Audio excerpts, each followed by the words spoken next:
Hello, in this video we'll be looking at some past questions from SSC and UTME. Now you'll be given illustrations from 6 companies, company A, B, C, D and E. Now each of these companies has asset, liabilities and capital. Company A has 5,000 assets, liabilities of 500 and a question mark for capital. Company B has 6,500 naira worth of assets, liabilities is a question, and capital is 1,500 naira. And company C has assets to be question mark, and liability is 700 and capital is 650. Company D has no assets, for example, and liabilities is 7,000 naira and capital is 1,000 naira. Company E has 1,500 naira worth of assets and their liability is 300 naira and their capital is none. Then company F has 700 naira worth of assets, their liability is 150 and has no capital. Question 1 from the illustration: which firm or which company has the highest assets?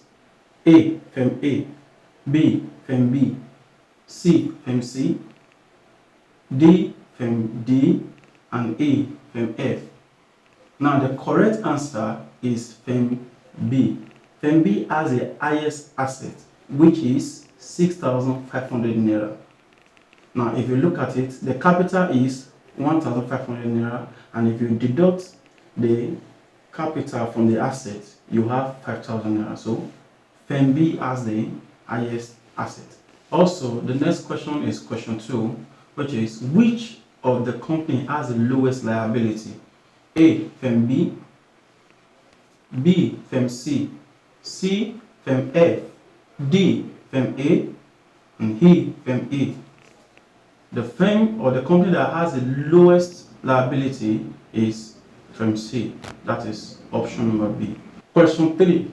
Accounts can be classified into 2 main categories, which are A. Company account and firm account, B. Nominal account and personal account, C. Real account and nominal account, D. None of the above. The correct answer is real account and nominal account. These 2 accounts are the 2 classification of accounts. For further clarity and explanation, go through our notes and our advisories.